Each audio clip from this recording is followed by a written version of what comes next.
Hey, what's up? It is DJ. Today we've got a quick recap of everything that happened to Farm Sim 25 this week. There's 116 new screenshots from OxygenDavid's new map, and we've got the release of the Millennial Farm map, at least on PC. If you like staying updated with all the latest news of Farming Simulator, get subscribed.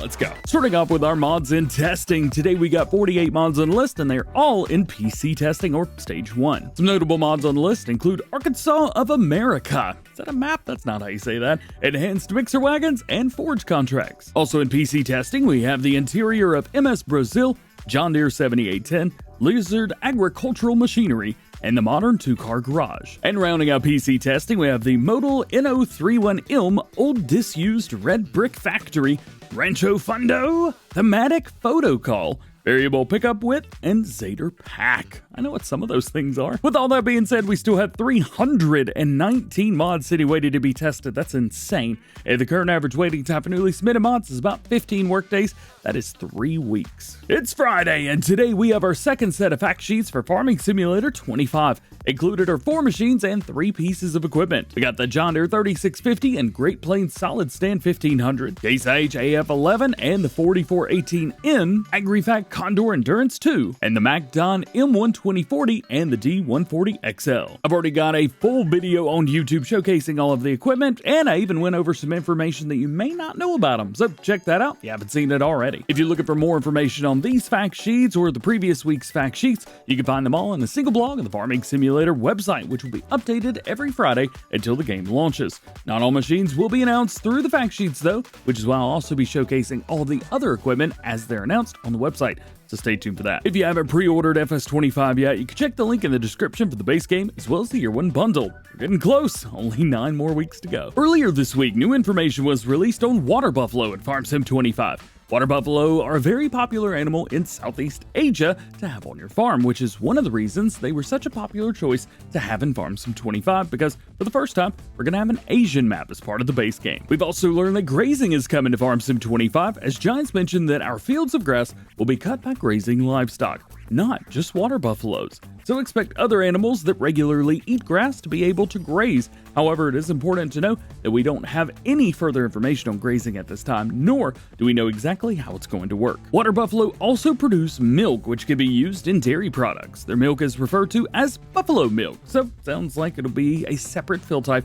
from the regular milk that cows produce. We're also getting mozzarella as a new production type, along with a new production site, or new production sites, which still have yet to be announced. Also this week, Giants announced the Small Farmers Kiosk, which will be available as a placeable in Farm Sim 25. This will be a place where you could sell your own produce, your very own farm shop. Giants have said that there will be more information to come, but we could see a few things including new crop types listed, spinach, which we already knew about, but chilies, onions, and mushrooms we didn't know about, with returning crops of carrots, grapes, parsnip, strawberries, and tomatoes. We are assuming that the new crops of chilies, onions, and mushrooms are grown in greenhouses, as they are not supported in the tippers, at least as of the recording of last week's fact sheets. We also assume that this works similar to Omatana's Farm Shop mod, where you only are able to deliver a certain amount each day, as it takes some time before they're empty and ready to accept more. The Farming Simulator 25 news kept coming this week, as Giant Software announced that third-person view would be coming for players out of cab. This is a feature that has been in Farm Sim for PC players via mods for years now, and I'm really happy that it's finally coming for all platforms. The announcement was just in passing conversation through partners and not through an official announcement, but the information has been confirmed and we're good to go. Third person's coming. Now, let's jump over to modern news. Blue Augen Modding is back with us for the first time in about 6 months to discuss their current mods and plans for the future, or at least their next mod. Currently, the Deutz DO6 series is being tested, and the Fritz Meyer cover option has been added. Due to time restraints, though, they were only able to add the top part. Additionally, before Farm Sim 25 is released, they have one more mod planned, most likely the Deutz DX3 series, which I'm sure we'll see soon. Speaking of smaller tractors, Hispano Modding has also submitted a few mods for testing, including their Fiat Universal 650 for all platforms, available in 2-wheel drive and 4-wheel drive, with front loader options and plenty of wheel options to get any job done. There will also be a UTB version for PC only if you prefer that one, with all the same configurations, just different branding. Lastly, their Midwest Legacy Premium Cutter Pack was also submitted for testing for PC. This is just a branded version of the recently released Legacy Premium Cutter Pack for all platforms, which has done really well on the mod hub. It's got a 4.6 star rating right now. All options will be the same, just with the Midwest branding on the headers and trailers. Next up, Dince Modding dropped some new screenshots of their John Deere 9370R US version, complete with new flashers, rock box, all in full US spec. There's been a lot of interest in 9Rs from modders recently, with 6 on the mod hub right now, 4 of which were just recently released or updated rather, in the last 2 months. This is going to make number 7, which may as well be one of the best ones. Additionally, they say testing has started again on the 8R 2014 US, as we saw it on the testing list today, and their X9 has been resubmitted for testing. Agro Tonho's dropped some more screenshots and pictures of their GT500 mod, showcasing more customization options. First shown in yellow with black racing stripes and black wheels and totally tinted out windows. Secondly is a dark blue one with yellow accents and no window tint. And thirdly, we have a different blue with white walls and red rims. Not really the style I would go for, but hey, it's still great that you could change it up to make it look many different ways. They also dropped a teaser alongside SrVertex announcing a new partnership between the two. It's saying coming soon, with a quick teaser of what looks to be trailers. Now I've gone in and tried to enhance the picture, and it looks like maybe it's a slurry spreader and a regular trailer or something like that. Hey, if you know what these are, let me know. I did my best. Gian FS has finished up their motorized bicycle and submitted it for testing on all platforms. It's going to have different customization options for colors and features passenger seating.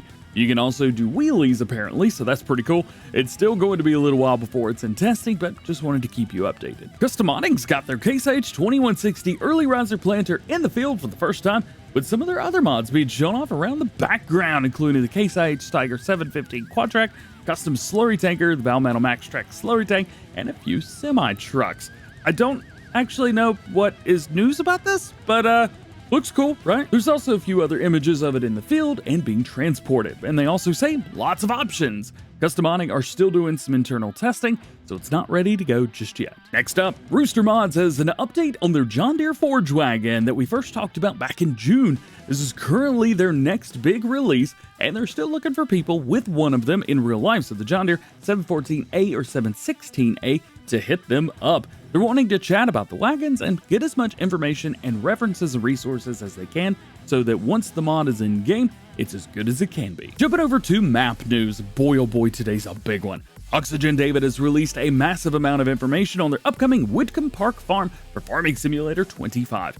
Keep in mind that all the screenshots that you're going to see are from Farm Sim 22, so some things may look a little bit different, and likely everything will be even better than it is now. It's really good. There's also 116 screenshots shared so far, including a video on Scroff's YouTube channel, so make sure you check that out if you want to see more. Witcombe Park is based in Gloucestershire, UK, around 20 miles away from Comston and Oakfield, so you kind of get an idea for the area. The main goal of this map was to make it totally customizable and featured tons of detail. All the hedges, fences, gates, and things like that can be removed individually and placed back again. Each farm is also made of 3 segments which can be removed. We got junk, infrastructure, and individual buildings. The junk is what you remove to clean up the yard.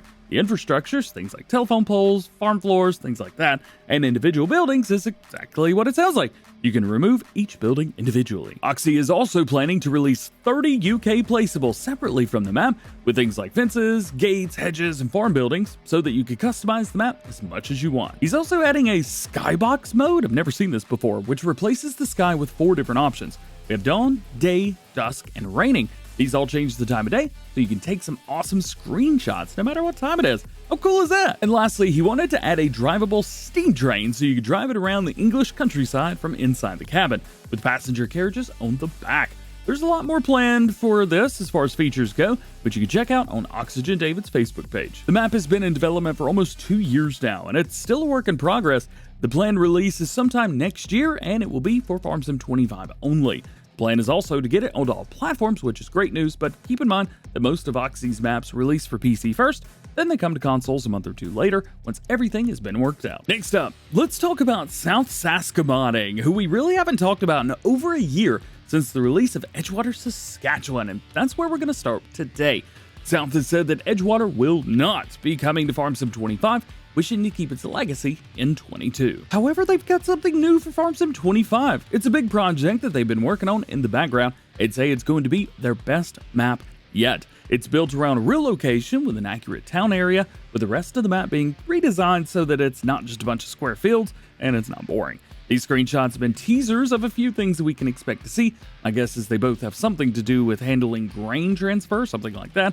I'm sure we'll see more in the coming months. Superfly dropped the patch notes for Mars the Mission version 2.01, which will require a new game save. You can see the full set of changes on Superfly's YouTube channel, but some of the big changes include complete rebalancing of the power plant recipes, fixed camera issue with inside the tunnel by animal domes, added unloading trigger icon for the train at the station, fixed the rocket launch trigger marker, removed the trapped pedestrians under fields 10 through 15, fixed the train pallets not selling, added custom Martian license plates, added some new sell points for the map productions, and all field types have had their weight reduced by 60% to simulate being on Mars, and added a bell sell point to the train. There are plenty of other changes, including lots to the animals, so again, check out Superfly on YouTube for the full list. And lastly today, Mappers Paradise and Celobuki have decided to release the Millennial Farmer map early on their share mods and itch.io pages ahead of the console release. Console version is going to be called MF Farms, by the way. It's the same map, just different branding.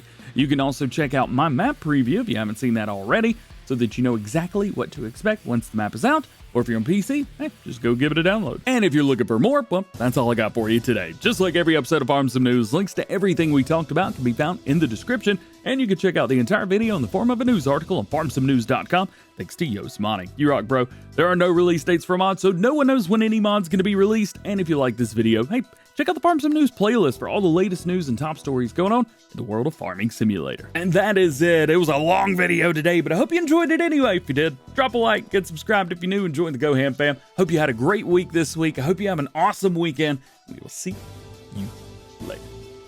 Peace.